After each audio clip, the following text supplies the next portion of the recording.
All right, we are recording. Welcome back to another episode of Deep in the Mulm with your favorite Mulm dwellers, Corey, Randy, and myself.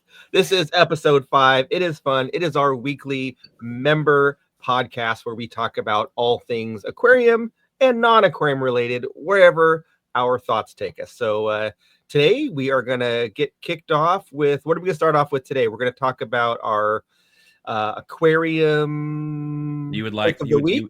you think we are? No. What I wanted to interject with is so I was checking out a potential retail partner store for us, and you had actually visited this store, and Yes, so I was watching your Virginia. store tour, and I think I was at the very end of it, and I just kind of let it play without closing down the window, and then I forgot that you do bloopers, or at least you used to do your bloopers, and so it's you're like, all right, I guess I'm going to do one of those segments where I'm sitting in a car, but you're like in your super nice business, you're in your suit, your shirt and tie. And I don't know, it's just funny, like watching Zenzo from 4 years ago, 5 years ago, sitting in his car, just got done doing a little video tour. So I enjoyed that. That's not my pick of the week, but that was just watched that like 30 minutes ago. So That's funny.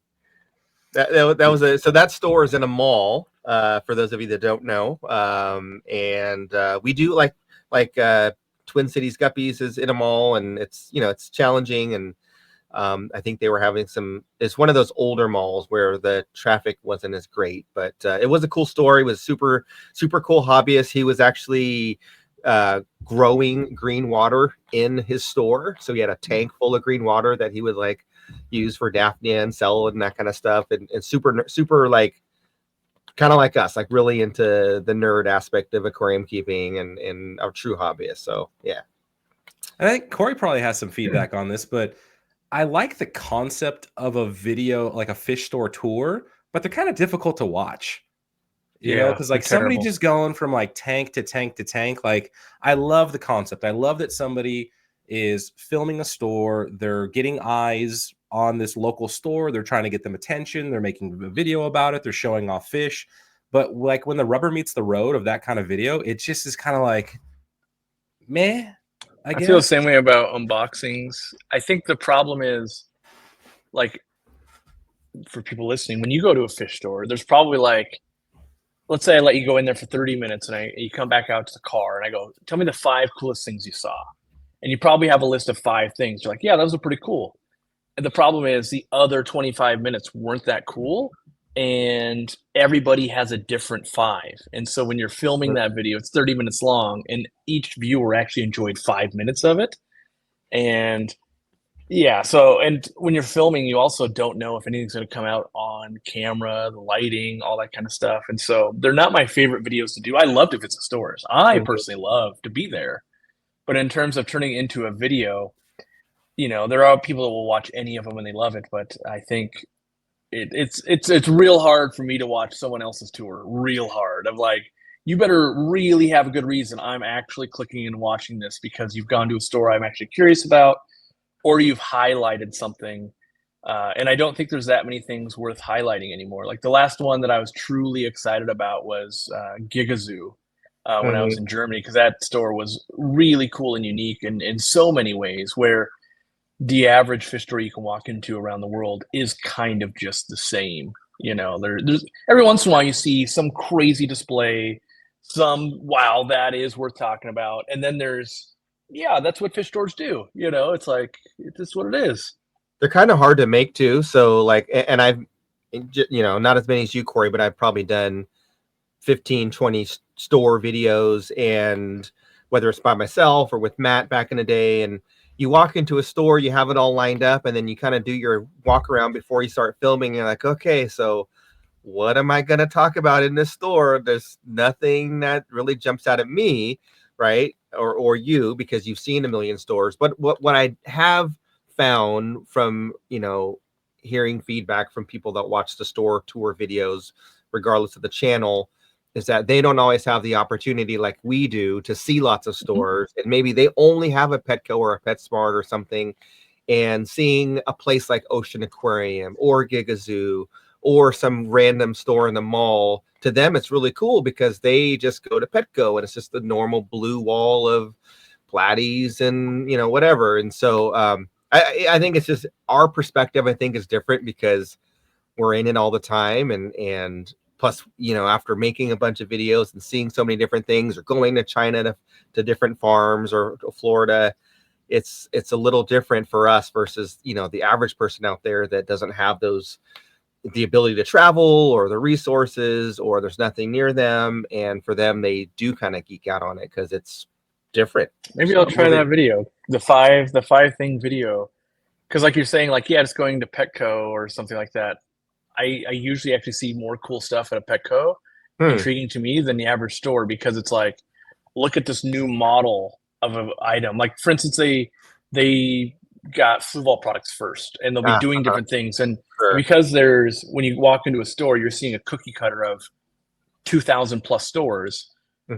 From me personally, I get to see, like, they're changing the hobby in this way. Like, the day I walked in and I'm like, that's right, Aquarium Co-op made sponge filters so popular again. They now carry Top Fin brand sponge filters at $20 each. But learning stuff like that, like, okay, well, now there's 2,000 stores in the United States that you could just walk in and grab a sponge filter, even if it's overpriced. Sure. And so seeing what kind of fish are they starting to play with, what systems are they putting in and failing horribly, and you watch them rip back out. And so for me, business-wise, there's a ton to learn. And then, usually they're doing lots of demographic work and stuff. And so if it sticks around for a little bit, you can start changing, local stores on it too. Like, shrimp are popular. Like, we should all be carrying it, and things like that. And as a hobbyist, we think that's common. But when you go to these like retailer education sessions and stuff, I remember sitting on a panel, and one guy that owns like 4 stores was this was like 6 years ago or 7 years ago. It's like, our new groundbreaking thing, we're getting into shrimp. And if you do that math, you're like 2019, like you're like 15 years late on the shrimp thing. Yeah. And, but it's weird to see that, Petco is also that slow for the most part. They've always carried the feeder Go shrimp, but so I think the 5 thing format could be cool because you can find kind of 5 things. The only pushback I really see is sometimes when you visit a store, the store owner is like, you gotta feature this thing. And you're like, nobody cares about this thing but you, buddy. Like, this is like, it's like, the 5+1. The 5+1. Yeah. The honorable mention. This is I did cut Randy off, so. Oh, I mean, this is the preamble, dude. It's all, as long as you're talking and the recording time like continues to go and we don't have dead air, that's solid, man. From a podcasting novice such as myself. I mean, I certainly don't condone or want to see videos of this, but going into a Petco, PetSmart, or your like those known pet stores that just have terrible aquatic sections, you walk into them and then it's the train wreck. It's like, what am I going to see this time? We had one in Idaho where beautiful garden store, like absolutely awesome garden store, but they had one of those like, and we have pets too, even though they really didn't need to.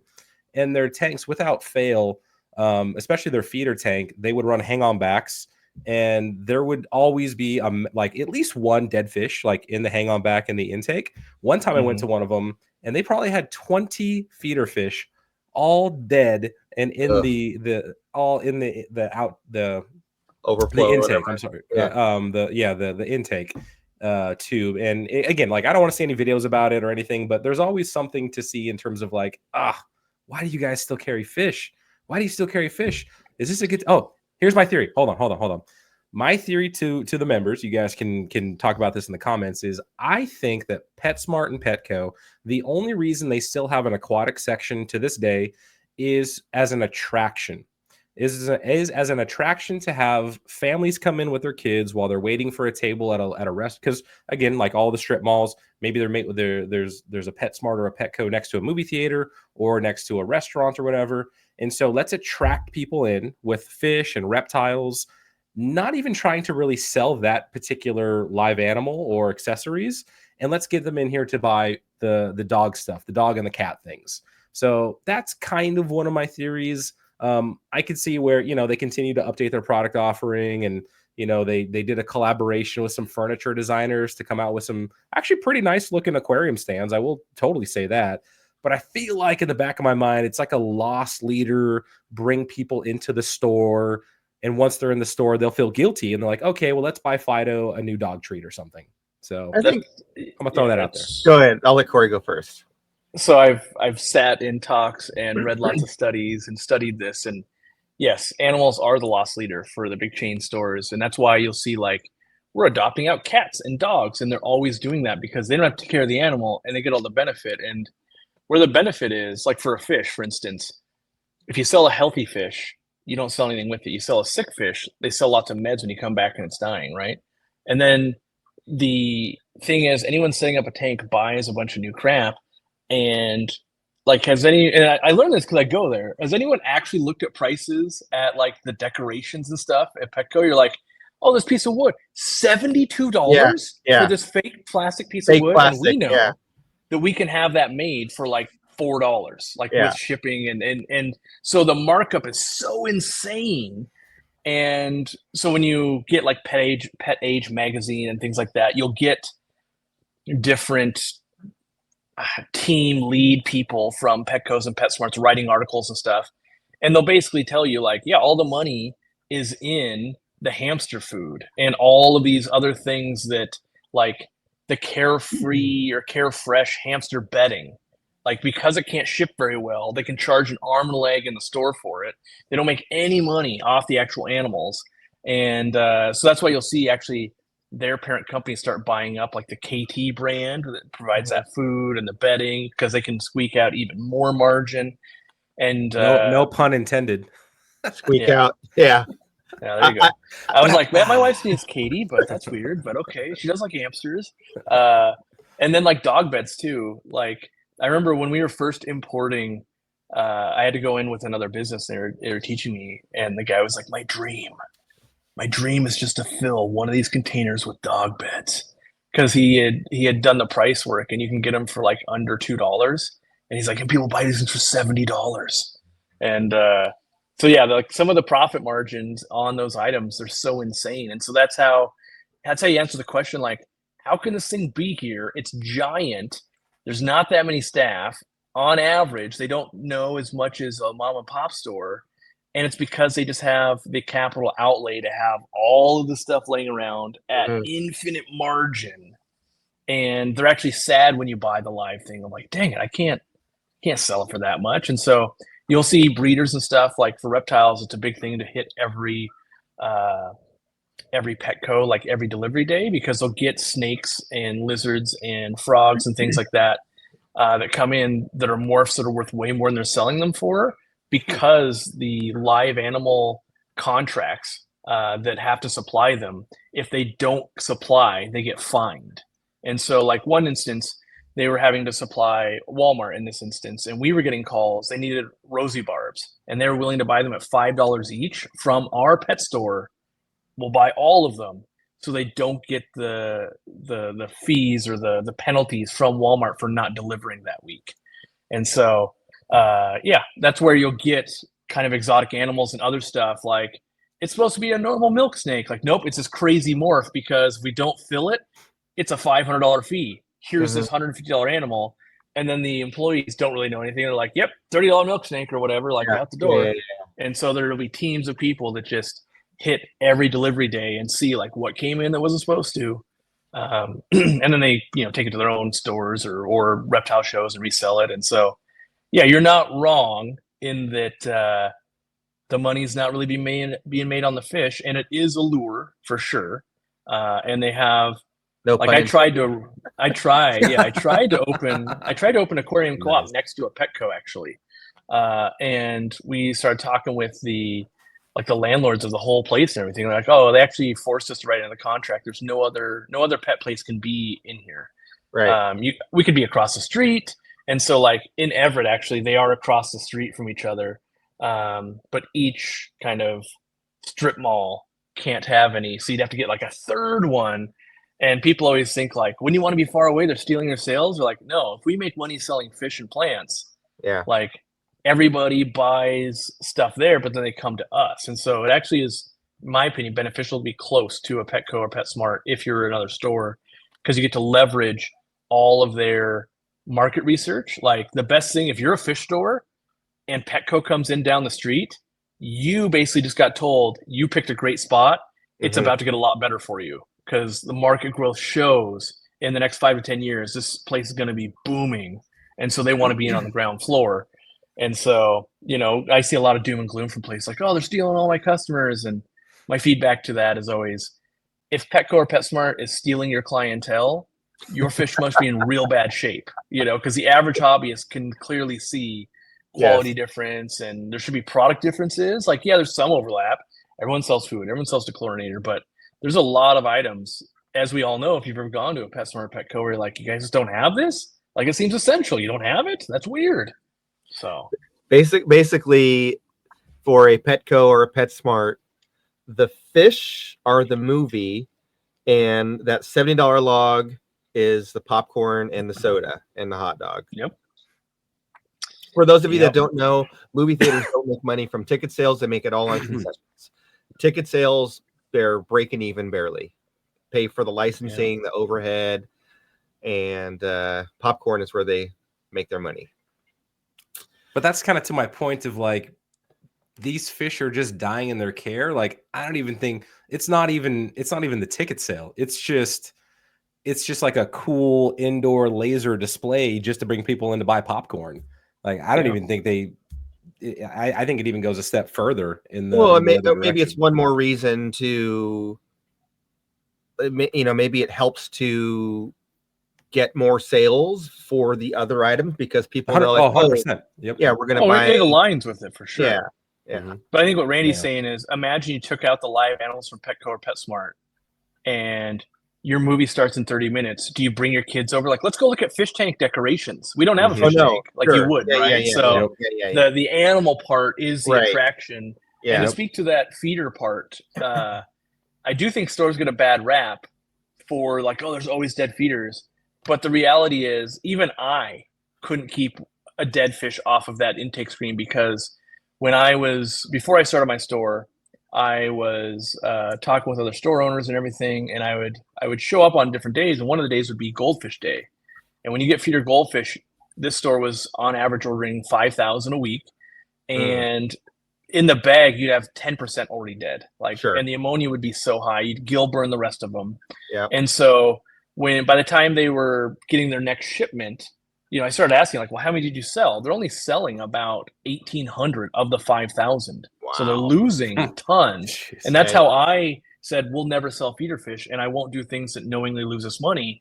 Because their response was, we have to sell these feeder fish because we're selling gars and other things that like technically only eat that stuff. And then they would say like, well, there are people come in and buy 10 every week. And I'm like, so you're losing money on that customer every week. Like, you're not, if they only buy an actual can of food 1 out of 10 trips, like, this is terrible. Not only is it kind of terrible for the animal, it's terrible for the employees. Everyone hated doing it. And so, you know, there were the ways to do it, which I've talked about this before. If you were going to do it in a store, which we aren't, but if we were, the correct way to do it, in my opinion, is you bring them in and you put them into a chilled tank, like one of those lobster tanks. You keep them as cold as you can without being frozen. Their metabolism just stops. And then you have customers catch their own. So that way you're not paying your employee $25 an hour with benefits to go scoop 9-cent feeder goldfish. Yeah, you still have to service it and everything, but you slow their metabolism down enough. But now you're investing $5,000 plus on a chiller system and all of that. And it's kind of nutty the whole way that works, but you know, the system's been built on that for a long time. And to be clear, like, fish die in fish stores, right? Even the best of them, even Aquarium Co-op, right? However, every day, when every part of the 360 of an AquaClear 70 uplift tube has got a jammed up dead body, somebody's not checking that at some 24-hour, like that takes, I mean, that's at least half. It depends on the right? Somebody didn't go by for half a shift. At least the bodies are decayed. Like, they weren't fresh. If they're super decayed, then yes, because you can have, like, they're in a system like that the day after, like, you're going to lose 20 of them an hour for the next 48 hours. And so that's just an understaffing problem. But like, oh, the bodies are there. And what does happen? I'm not trying to protect them really. is How dare you you? become jaded to it. You're just like, yeah, there's 20 now, and there'll be 20 more in an hour. Like I'll get to it when I get to it. I got other stuff I got to do. Like I got to save these fish. I got to do this. I got to help this person. And so, but corporate America also is not like, yeah, we should put more people on the floor to sell the 9-cent thing that's losing us money. Like they know. They're like, screw it. We don't care. Sure. So, yeah. So pick of the week. Not me first, because I was even thinking like this morning, laying in bed, I'm like, I got to come up with a pick of the week, and I'm terrible at this. Well, I have one. Your eyeballs deep all week long. You got to do better. Corey. That's the problem is I was like, this thing's super cool. And then I made a short about it. Like the things that are cool, I instantly share and I don't like hold it back. You can still, I think even if you share it, I think it's fine. Like if you shared something in a short. Who wants to go first? Zenzo, you go, because I interrupted you. I interrupted you. My pick of the week, so Rainey and I had a meeting this morning. I was like, what's my pick of the week? And then I remembered I've had the same pick of the week for 2 weeks. I just haven't shared it yet. And that is the opposite direction of where Corey's going right now in his fish room. Snails. Now, I have always been pro-snail. And I know this is a very divisive topic because some people loathe them in their systems. Some people love them. And there's, good arguments on both sides. I know, for example, Dean doesn't want snails anywhere because it interrupts with his breeding program. I know Corey with the shrimp project like that, they're going to outcompete the shrimp and eat the food. That's not true. I don't know that. I want to prove if they do or they don't. So that's the big thing. It's like I've never had problems, but I also don't know it's not a problem if you've never tried to see if it was a problem. There you go. So I gotta try. That's where I'm going with that. Anyway. Okay. So for me, I've always found snails to be beneficial for the most part, whether it's just in tank cleanliness, helping to break down matter that you have in a tank that you don't get to. Maybe you're lazy, maybe you're too busy. Whatever the reason, I found snails to be beneficial. In fact, sometimes I throw them in empty tanks that don't have anything in them except for like some plants because it helps to kind of break down the organic matter that's in the tank. You mean the Mulm? Break down the Mulm? Break down the Mulm, like that Anubias tank over there. Also for food. For the most part, snails can be beneficial for puffers and other fish that will eat crustaceans and mollusks. Unfortunately, I have a couple of Amazon puffers that never took to snails. And so I've been having to clove oil them and trim their beaks, which I had to do again last week. And I made a video about it, which Rainey brought up this morning. But I do like snails. I find that anytime I see a snail in a tank, for the most part, I enjoy seeing it there. I know that, okay, well, this is kind of one sign that things are going okay in a tank. The water parameters should be okay. When I see them replicating, it's an indication that, oh, maybe I'm overfeeding. Maybe I haven't done enough cleaning lately. So it's kind of like a visual for me to say, okay, I got to up my maintenance or drop back on the amount of food that I'm feeding. And then they're just very handy for me to grab and throw in a puffer tank because I have another puffer that munches them and the whole bottom of the tank is littered in snail shells. And I like snails. So that's my pick of the week. And the only snails I don't like are the little round guys. Not I like those. Pond snails are fine. Ram's horn snails are fine. I'm talking about the little tiny ones. Like the limpets? Is that what it is? They're like super tiny and flat. Super tiny, and you just squish them and they pop against the glass. Yeah, those guys. Like a limpet. Yeah, I don't like those ones. Yeah. All the other snails I'm fine with. Yeah. Anyway, that's my pick. Is the pick of the week fish only, by the way, or is it like anything? Anything hobby related? Could be 3D printing. Right. Don't help him. Don't help him, Zenzo. Let him struggle. I'm dying. Let him struggle, man. Speaking of 3D printing, so a couple weeks ago we talked about the 3D printing, and I brought up the that door that Corey gave me that someone from the forum. I'm going to use this chance to go get a drink, and Zenzo's getting up. So one of you members out there watched the podcast and sent a message to Corey and I in the forum. And this person asked for my feedback as far as using this because I've been using it ever since I brought it home from Corey's house a few months ago, and it's been great. And asked me for like my thoughts. and I gave a suggestion, and he rendered a new version and threw it up there. So yeah, I thought that was cool. Something we talked about here. One of you watched it, designed a new one. Oh, the little feeder door thing for the lid. Yeah, the feeder door. Nice. Yeah. I don't know if you saw that, Corey, but he designed it to be narrower this way and longer, because my thought was, one, it'll block less light if you have a light on the lid. So, and then also having it a little bit wider, you could sprinkle food around more this way if you wanted to like target feed. Sure. So anyway, yeah, I thought that was cool. Killing time while Corey was thinking of this pick of the week. Well, I still have mine.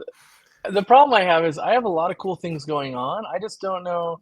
I need solutions. I guess I don't Corey, understand the ethos. I need the ethos. Like, is it just a thing I thought was the coolest? Yeah. You overthink everything. Stop overthinking everything. Tell me one cool thing that you want people to know about, somewhat related to the hobby. I'll go. All right. So you can that's way more. Easier then. That's way easier if I just got to tell something cool that happened. Yeah. Mine is going to be Sam Scales. So just in my Facebook feed, I follow Sam Scales, friend of the Aquarius podcast. I believe friend of Aquarium Co-op. Yep. He designed our shirt that we gave away at Aquashelf. Yeah. Just a cool artist. And he's always like right on point with awesome fish that, if you rock up into a store, you'll see like maybe you go to World Market or whatever, you get dragged there. Maybe you'll see like a goldfish art or something. But he does these just amazingly beautiful nature art drawings on, it was like the medium is gaucho or whatever that is. I don't know. Art people are probably screaming right now, but they're awesome. Can't even spell art. So yeah, I have as a Pistogramma Hongsloi. It's packed up right now, but that will probably get hung up here in my office when I finally get around to unpacking that stuff. Mm-hmm. And I think to me, like every fish room or every office, if you're a fish lover, could have a piece of Sam Scales art. I know when he travels around to shows, he has a lot of his art as prints to buy, which I think prints are phenomenal. Right over there, I think. Oh, nice. Yeah. So Sam Scales, he spells it Scalz. Follow him on Facebook. Super cool guy, super chill guy, and his art is it's beautiful. It's awesome. Yeah, so, he makes cool stuff. I have some of his stuff, like some shirts and the African cichlid shirt and everything. Didn't he do that skateboard, Corey? The other one? He did. Oh, the Elmer one? Yeah, I think he did the Elmer one. He didn't sell the skateboard. I think he did the art for it, but I don't remember like who or what like company or whatever. Yeah. I don't remember where I ordered it from, but I believe I saw it because he did do the artwork, but I don't know I don't believe I bought it from him in particular. Mm-hmm. So yeah. Well, everybody check him out. Yeah. Cool dude. Here we go, Corey. The pressure's on. We've been waiting, everybody. What does Corey have for us? Pick of the week. Let's go. So the pick of the week for me is going to like I've been living, eating, and breathing some of this stuff, but I've built this little fry system off of kind of Dean's and Lowell's designs, and I'm still tweaking it because it's still too loud for what I like right now. But for me, it was super cool to get. I have fry now of the Blowouts rainbows. So if you like through the podcast and that kind of stuff, the saga of like, yep, I did order mops, and people like, you can make your own mops, you fool. And then they got them to lay the eggs, and now they're actually hatching out over there. And then I got infusoria from Dean, so I've got that like I had to get a flashlight and make sure it was still alive and everything, and so I'm hoping to be able to raise those up because they're like the rainbow that I've fallen in love with the most lately. Like they're kind of the opposite of a Basmani rainbow, where like all the colors in the back instead of the front, and so there's a specific reason. I'll just leak that now. Is the 800 gallons actually a rainbow tank, and money can't buy enough rainbows apparently. So I'm having to breed my own, and it's taking a very long time to do some of this. And so, because I tried to order from like Imperial Tropicals like 12 pairs of these things because I just think they're amazing, and I ended up getting like 3 total. Yeah. And so I've got 1 pair off in the 10 gallon that I've been trying to farm the eggs out. And the problem was like they were laying eggs. I just didn't have the system built to start raising them, because the fry on rainbows it's so stupid small, and they take so long to raise that each batch is like, cool, that tank's tied up for nearly a year now. You know, even when you're power feeding them, it basically takes like 3 months to get them past like a brine shrimp size, and then they shoot up. But it's brutal. And so having the trays will let me target feed, because I am raising some in like a 10-gallon. But when you put a turkey baster of infusoria in there, it's so not dense that, you know, with fry, if people don't know, you can actually make them chase food so much they lose weight instead of getting to eat. And so the more you can confine it, the faster they will actually grow. And especially when you've got like projects waiting on stuff, you don't, you know, I'm not going to wait a year, but, you know, I really do need them to grow. So seeing it kind of work, and, you know, I've really fallen in love with kind of breeding again, which is, you know, good for me because it's very like, it's my original passion, and getting to do it again. Although I feel guilty not like working on products and stuff, but it's keeping me. I've sidelined a lot of projects, and then I've got like, you know, I've got these things which nobody really knows what they are, but I keep solving problems. Going, yeah, we'll make this out of 3D printing, and then we'll actually make it, and then a year from now, people will know.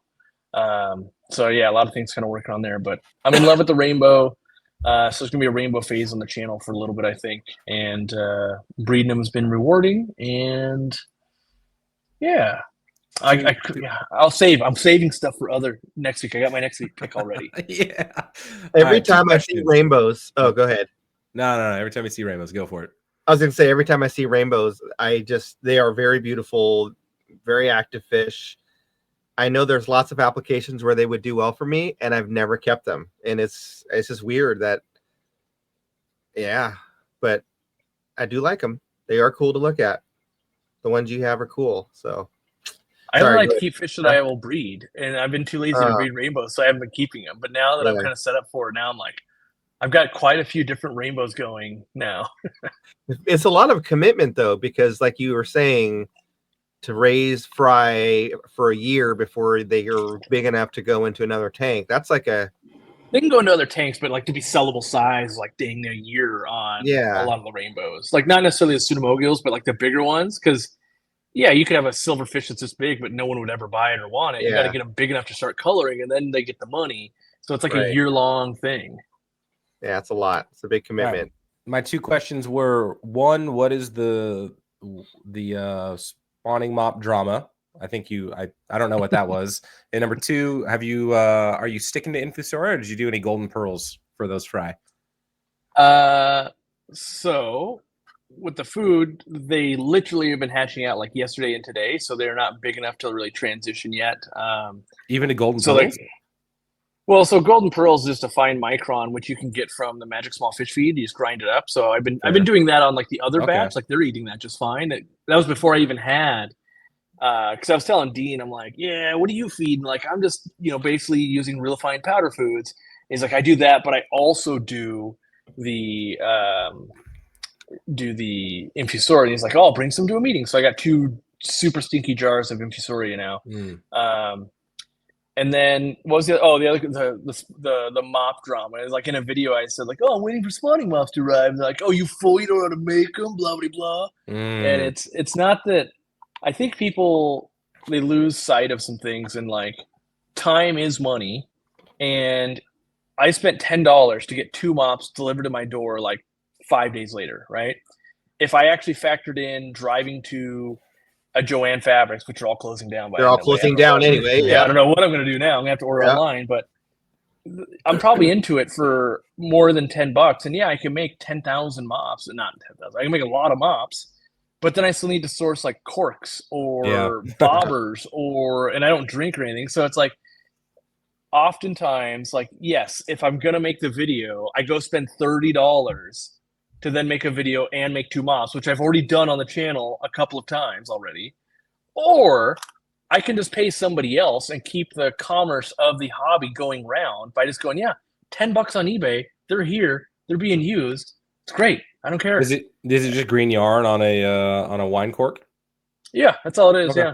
Yeah. So I bought the yarn from Hobby Lobby. I was there one day, but the corks though, I haven't pulled the trigger on the corks because last time I bought that years ago, it's like 100 pack of corks. and I just don't want 100 pack of corks. So that's why I don't actually have a floating spawning mop in this Rosy Barb tank right now. It's the spawning mop is just on the bottom of the tank. I think they want it on the bottom anyway, but well, I wanted both. I was actually going to have two. I was going to do a floating and one on the bottom, but not that it's going to necessarily spoil my pick of the week for next week. But my Lulz make more fish auto fish catchy system is it came in, and I think shame on you for not. Yeah, you didn't print your own. Hey. Oh yeah. His 3D print quality is good. I'm just trying to keep the hobby going. Corey, bro. I'm trying to keep the hobby. You just told us to support other hobbyists. That's what I'm doing. They don't know the backstory that I had to ship a printer across the country so you could 3D print stuff. And I assume I didn't email him just because I've just haven't gotten around to it. He included this his traditional little catch guy as well, which I don't think was supposed to be included, but I think maybe he did it to be nice. Or I mean, I assume it's him that's doing the packaging. So it is like you emailed me last night. He was showing me pictures of the aftermath of the Corridora video, and it's nice. One dude, a couple of printers, and he still has a normal full-time job. And after work and on the weekends, is he making the trips to USPS and all that? And so it's it's truly a hobbyist. Well, I heard he got promoted. Now he's the guy that cuts the erasers to length for the number 2 pencils, right? Isn't that? Yeah, that's right. Isn't that his promo? Does he speak next month? Yeah. Congrats. Yeah. Yeah, he's also prototyping stuff with me. Like, it's actually, my job's kind of getting a little bit hard. I've got like 3 people sending me 3D stuff, and we're working on all these things. And they're like, "So you got any updates yet?" I'm like, "This printer, it's going as fast as it can, guys. You guys are like, getting it back." Because like Zenzo experienced that. He like gave feedback, and then like 26 minutes later, like, "There's a fix. Go ahead and print it. Let me know." And you're like, He's trying to justify Zenzo buying a new 3D printer. That's what he's doing right now. He's subtly like 100%. I need the other 3D printer, Andy. It doesn't even come out till June. I can't pre-order it yet, so don't worry. 100%. Because I want the base one. There's 2. Oh, so how modest! How modest! We're going to 3D printer now. We're going to 3D printer. How modest of you! The latest H2D, if you will. They still haven't written me back, by the way, about sponsorship. I'm very upset. I know. Let's just trickle down. So got a million YouTube. You got a million subscribers. Come on, send this channel the bamboo. Yeah. Well, this is members only, so my rant is not going to do anything. Yeah. But anyway, go for it. Apparently, they have an affiliate program too, which I think we could maybe earn enough one day. Anyway, the base one has the 2 print heads, so I can do multiple colors, and it's got a bigger print bed, like both those features. The other 2 higher end models start bringing into like you can do multiple like colors, and then the things that I'm never going to use are the lasers. So you can do laser engraving. It's also got a cutter, so you can cut vinyl stickers and stuff. And then it's got like a thing to replicate handwriting. So you can technically, but that thing's like $2,800 for the one that does it all. Where the one that I want's $2,000, which is still way too much. Not way too much money. It's still a lot. There's a 45% tariff in there. I thought it was $4,000. They were. Everyone was trying to guess what it was going to be. Oh, and so it finally, so that was, 2 days ago on the 25th, it finally came out that like, it's somewhere between $19.99 and $28.99, depending on the features you choose. Well, I think finance could approve that then, if it's not $4,000. Is it a buy once, cry once, where it's like if you get the one that's $2,000, but it doesn't have the features of the $2,800 one, and it's like, oh, like I wish I really bought the 20. I mean, you might as well. In my opinion, only buy the $2,000 one because all the other parts you can buy. Okay. So you're like, oh man, turns out I really wanted a laser. Like, yeah, just put up the difference, and now you have the laser module. But we're getting real nerdy here. To use the lasers and all that stuff, it's an intense cleaning process. You have to vent the fumes outside the building, and there's all these accessories that are like, oh, you could do it inside if you do all this. At the end of the day, and I watched some reviews, and the guy that I really connected with, he's like, I don't want 3D printing to be a hobby. I want 3D printing to just print stuff. And I'm like, that's me. Yeah. And he defined it as the person wants it to be the hobby. They want to tinker and actually build the machine and all that kind of crap. And like, I'm going to switch the tool heads. I literally just want to like Command P, print, and then come back and it's done. That's me. And yeah, if I got to model some stuff in modeling software, that's fine too. But I don't get pleasure in like, I'm going to run temperature setting trials and try to get it just eked out a little bit more. Instead, I want to just pay somebody who's done all that for me, some super nerd, and like, yeah, I just click print and it comes out amazing. I love this. Well, we want it to be an appliance. Yes. Right? Yeah. We want it to be an appliance. Yeah. Which is totally fine. I think it's funny though that even though I realize that you're referencing a different hobby on this hobby podcast, like we're literally on a fish podcast. So like it can't get any nerdier. Like we're already like the baseline for what the three of us are doing right now is already nerdy. And then for you to be like, I don't want to get any nerdier. Like, yeah. We're already using a hobby nerdy term for the title of this show. So each episode we talk about 3D printing, more people come to the forum and ask which one should I get. And then it's a battle between me going, I would buy this thing because it's super easy. And then the people that want 3D printing as a hobby battling going, but you could do all of this stuff on the weekend. And it sounds horrible. It's the difference between going to buy a brand new car and someone saying, but you can buy a car and restore it for the next 30 years. Like, no, I just want the car to drive places. Oh, well, that's not even the same thing. Get out of here. Yeah. So I guess maybe what I'll have to do is I'll request us to be on the Bamboo Labs affiliate program. And then maybe if we can get enough affiliate action, they'll be like, oh, we should pay attention to you guys. All right, there you go. Which will change the narrative. People will be like, you're only talking about 3D printers to sell them, when actually I'm just having a ton of fun and everyone should own one, in my opinion. Well, I think everybody that watches this would know that we clearly are not doing it because of money, and this stuff is cool and it's awesome for what we do. Yeah, I want one. Well, I do think there is, if we get into the affiliate program, I think we could justify buying you guys the P1Ss. They're like $600. It's like, don't limit me. Technically, one step down. Don't put training wheels on me. How dare you? No, because I think that's what most people should be buying. But I went one step higher, and it doesn't make sense for me to buy one step lower to test it. But if you guys had it, you're like, yeah, I click print, and it totally works, like everyone else says it does. Then what is the one that you have? It's the 1XC, and it just. I'm not even sure why it's that much better. I think it's a little bit faster. I think it's a little bit more calibrated. But everybody pops in with like that. Like, hold on, who's playing with something in their hand right now? That's me. Damn it. Okay, Corey. I can't not fidget. Gotcha. I gotta keep my hands on the screen. I don't know what to do with my hands. Yeah. Yeah, there you go. Just don't. Oh, he went there. It's a good thing you got sleeves today. What was that movie? You should have did that with your muscle shirt. Superstar. Yeah, Superstar. Yeah. Yep. Superstar. Yeah, with people at print farms, they use a lot of that or the A1, and I went past those. And so, from what I can tell, does it have an enclosure? The one that you're talking about? Yes, yes, it does. And I think that's an important feature to have. So a lot of people say no, but it really comes down to what's your local climate. And then if you're like me and it's going to be in your fish room, like, guess what? It's going to be humid. So I feel like our recommendation is get the one with the enclosure. Yeah, it's $600. It's going to be cool. And so, but there's never a downside though. Even if you have the perfect climate, there's not a downside to the enclosure, right? Right. There is no downside other than it costs more money. Sure. And, everyone's on a different budget, but yeah, I'm telling you, don't buy it from us. Just go buy a 3D printer. Yeah, because then if you realize that you need an enclosure, you're then doing like the IKEA hack or some other goofy thing where, dang it, should have spent a couple $100 more and just got the enclosure. I have the perfect place for it. Right there. Well, it gives off a little, like, there are some like fumes, so a little bit of fumes and a little bit of sound too. Yeah, if you plan on actively working in that area.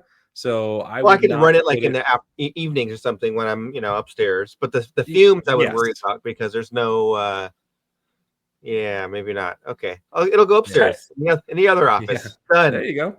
There you go. Yeah.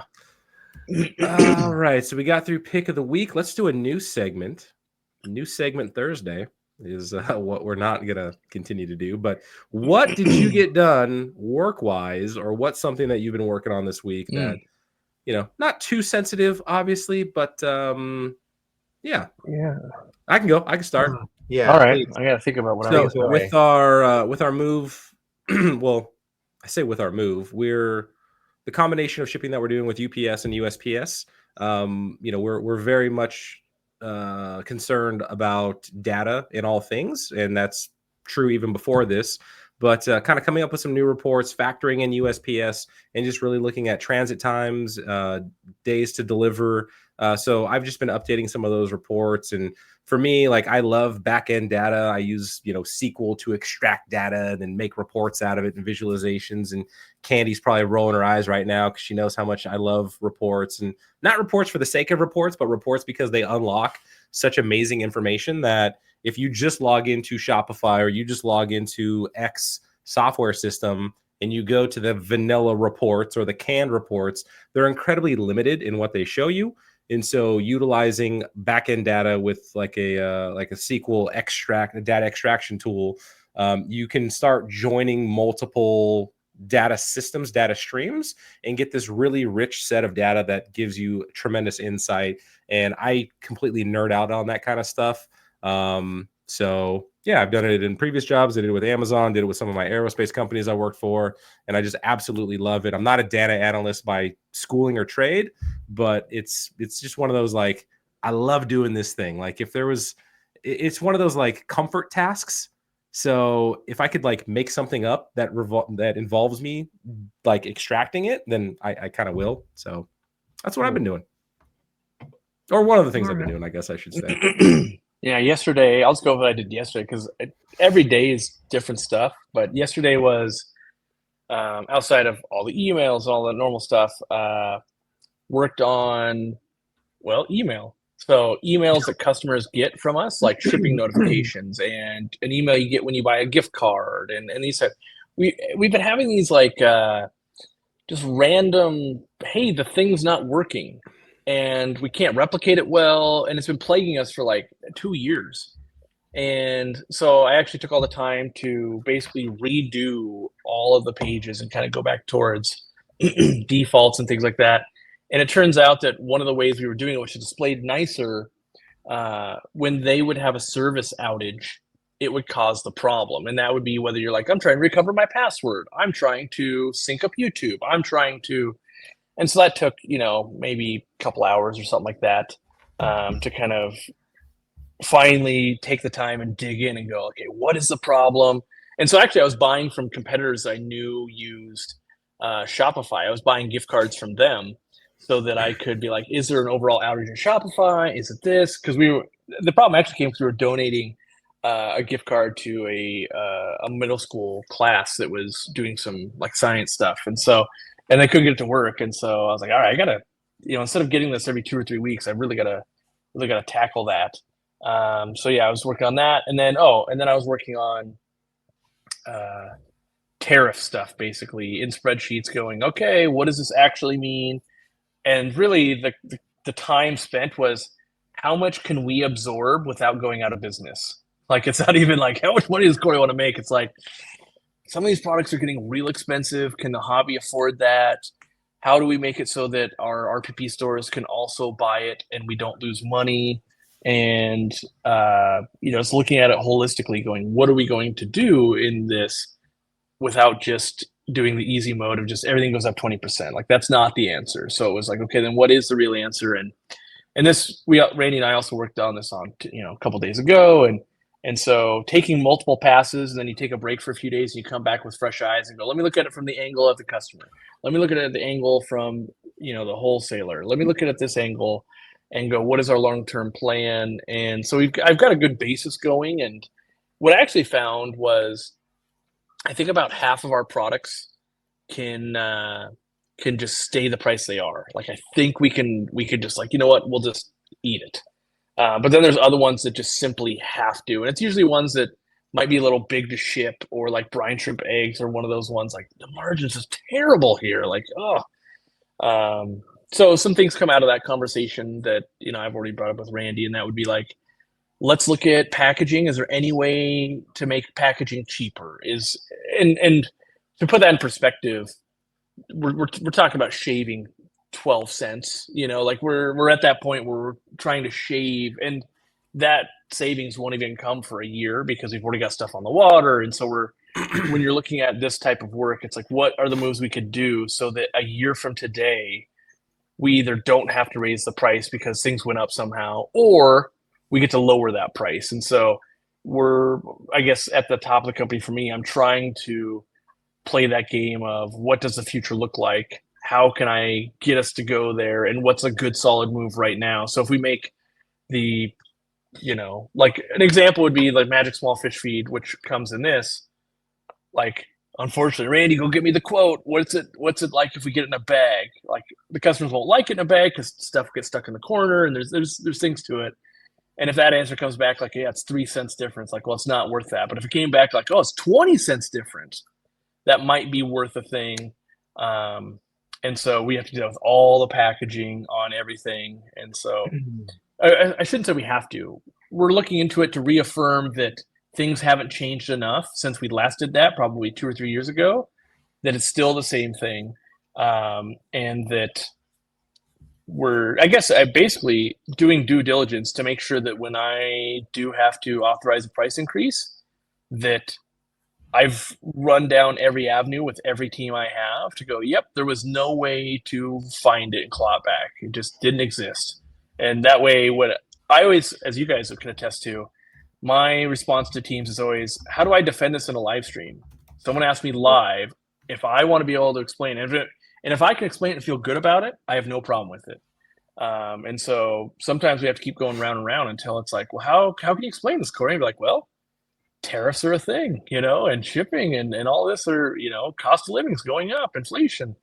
And so I do think overall, from my research, we have raised our prices very, very minimally compared to just most industries over these last like 5, 6, 7 years. So we're in a good spot. And mostly it's me being a fearful small business person. Like, what if no one will ever buy our stuff again? And so I live in that fear. So that's what I worked on yesterday. So before Zenzo jumps in, I will say that the Brine shrimp update, that container is in Los Angeles. And now if everybody wants to give an offering to the gods of the port to see that container gets moved to a rail car without any delays, it will then make its way to Chicago and to continue its journey. So there's your Brine. It's a huge step. It's at least like it is physically in the country. Physically in the country, not on water. Oh, I have the I don't know if it's unwarranted fear, but every time we have containers on the water, which right now we have a couple, is that the typhoon wave or that video where you see the containers falling off the ship into the ocean, like, and there's the co-op container, splash. Like we have insurance against it, but I still have no. Oh, it doesn't ruin us. I'd be like, yes, you get your 200 grand back in 14 months. Meanwhile, you have gone out of business. So you have no product to sell. Like it still would be absolutely devastating. But it would not be good. Mm-hmm. I expect to hear from you, Randy, when the brine shrimp has landed at our dock, for you to say to me, "It looks like shrimp's back on the menu, boys." Oh, yes, that's a Lord of the Rings reference for the. I was gonna say, I don't even know if Corey knows that. You should have asked. Isn't it one of the black orcs that says it? Isn't it? Yeah, the Urukai. Urukai. Yeah. I try to pay attention. I just fall asleep. Yeah. What can I say? I know it.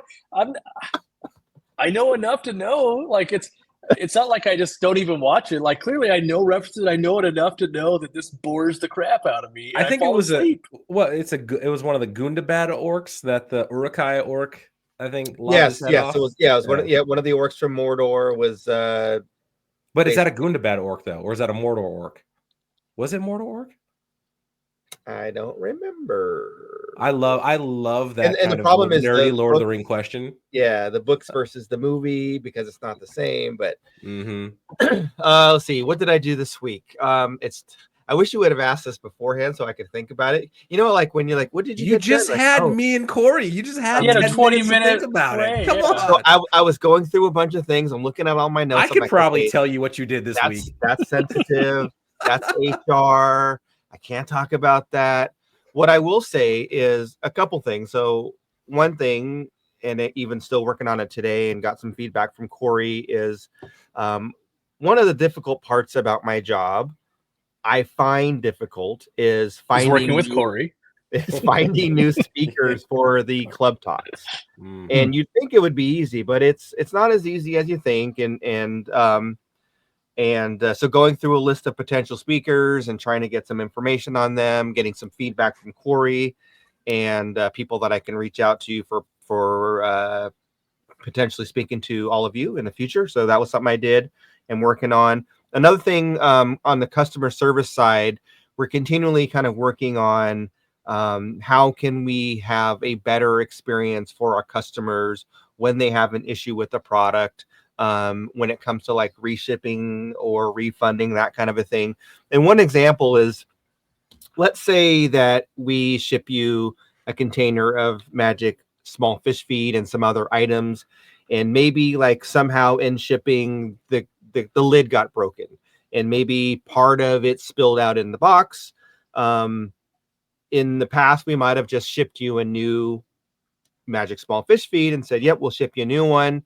But now what we're doing is we're asking the customer, like, we have a few options. Would you like for us to just refund it to you? And because, like, let's say it was me, if this came to me and the lid's broken, but it's still fine, maybe the seal's not really damaged, a little bit leaked out, no big deal. I'll throw something else on top of it. I'll pour it in a bag and I'll still feed all my fish with it.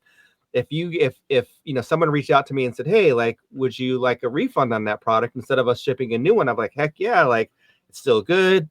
My fish eat it. I'll just use it until it's empty.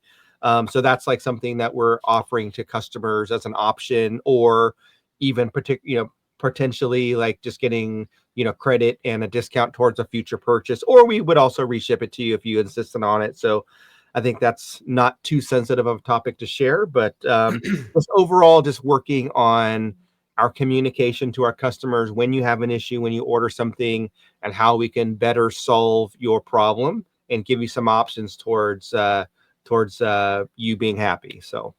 Yeah, and I would say on that, we do want the feedback, because every single one that comes through where there's an issue in shipping, me and the operations team, like, we'll like take a look at it and see, could we have done something better? We have packer footage at every pack station, and we actually review the packer footage to make sure that, did we pack the box appropriately, right? Like, how did an easy green cap go through a bottle of magic small fish feed? Like, how is that possible? How did we pack it? Is it on up the postal carrier or UPS? Do they handle it roughly? Which we've all seen videos of them just chucking packages, like, and this is all carriers, FedEx, UPS, USPS, they're all guilty. They've all had employees that are guilty of this.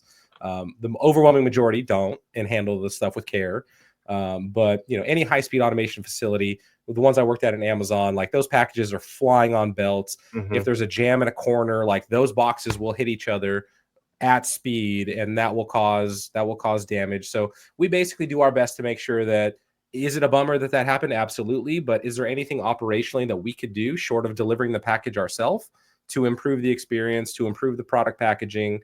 So we do take all that incredibly serious. And, if there's ever a misship, an item was included that wasn't supposed to be, or an item was missing, we want to make sure we can provide appropriate coaching. And a lot of times, 9 times out of 10, when somebody reaches out to us and says that we didn't ship them an item, and we go back and look at footage, we have the pictures of the item actually going into the box. And most of the time, the item somehow in transit got underneath packing paper. And if the people, like, they will come back and say, oh, yep, it was in the recycle bin with the packing paper still in the box. Like, yeah. And it's usually the smaller items too. So, but we even then try to, like, pack the box in such a way that we're trying to minimize that happening, where an item's going to go underneath the packing paper. We don't do layers, and we'll typically just do packing paper as the very top to take up the void fill. And then you'll get your pack list on top of that. And then the box is sealed up. So, yep. So don't be afraid to email us and let us know if something happened. Like, we want to know so we can get better. Yeah, stats help. Like, everything gets logged. Even if you don't want to replace it, a lot of people, I don't want to bother you. Like, you could just say, hey, this thing showed up. It's actually not a problem. I don't want to reship or anything. Just want to let you know. And we'll put that in the stats of, like, okay, well, now we know. And it does help drive a better experience for everybody. Like, same as reviews, like, all the stuff gets analyzed. Like, I think a lot of people think, how big of a difference does it make? And I think for the average company, it doesn't. But literally every review gets logged. Every complaint gets logged through email. Even, good stuff does too. Like, Randy designed systems basically that it all feeds somewhere, and then it surfaces in a report, and we could see things and going, hey, this is an uptick trend. Is that like, oh yeah, well there was 11 hurricane or 11 tornadoes last week. Like that makes sense over here. What about this going on over here? And so, and that allows us to have conversations of like, yeah, some plants didn't rise, so okay. And then you talk to the person that received all the plants. Oh, we did have some complications there. That explains that. How do we prevent that in the future? And but it doesn't always mean that things are broken. Like sometimes we just want to know that your package is delayed, even though your Anubias, your Java mosses, your lilies, all that stuff can go like weeks in the mail. Mhm. But if it's like, hey, just so you know, like this one did show up late, it's fine. Because we do get that a lot where people will email us like, hey, it was supposed to be delivered yesterday. That was day 3, and it actually shows up on day 4. But if we don't go and look, we don't know that. So we try to tell people like, let us know when it does arrive, though, just so that we know, like, one, it did arrive, and then 2, we kind of start getting a spidey sense, and we start logging things of like, yeah, that did arrive, and it was fine, but it was a little bit long. Yeah. So. All right. Well, we hit the 1 hour mark with no main topic. I like that. You did it. Yeah, I mean, there's kind of like a bonus silly topic if you guys want to fill a little bit more space in this episode 5, the Cinco. Uno, dos, tres. Numero 5. I got it. All right. Had to do the quick count. So hey, I'm pretty sure I know Cinco's 5 in Spanish. Yeah. You have decent Spanish. Yeah. But if it wasn't, though, I'd feel real silly. So, and I think this might pertain most to Corey as opposed to Zenzo and myself. But if you were to put a tattoo on your body that was hobby related, what would you I already have one. And so I already have one as well, right? I'll start with okay. So if I knew that with like 100% certainty that I would never have to get another job and that Corey would never fire me, and I actually did successfully breed them, I would get a discus tattoo right here on the top of my hand. Okay.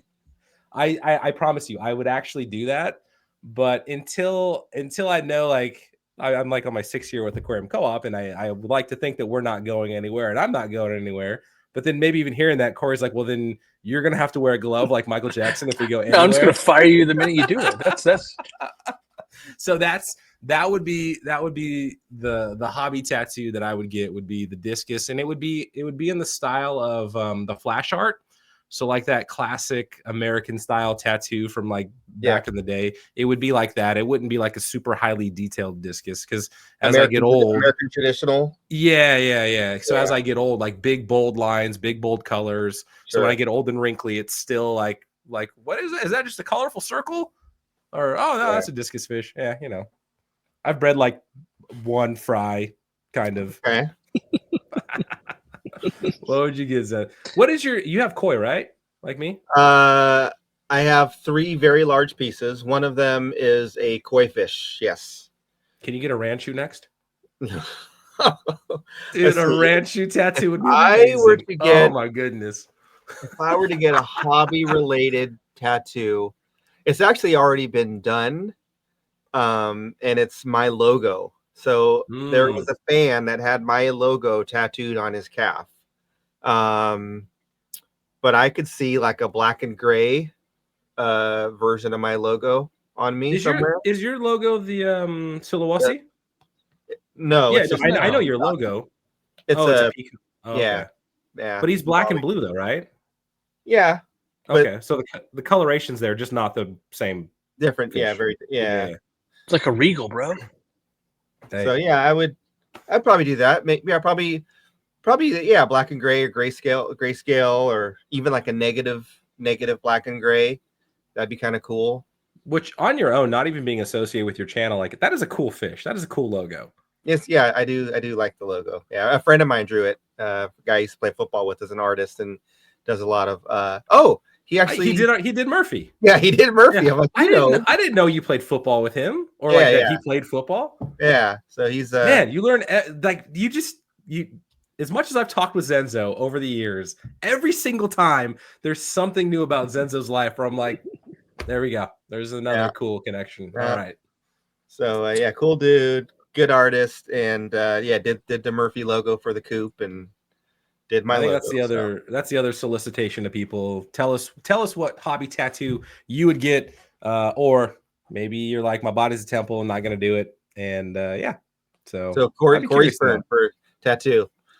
Yeah, I think I've thought about that. Like for a while, I thought if I had to get a tattoo, I'd get one.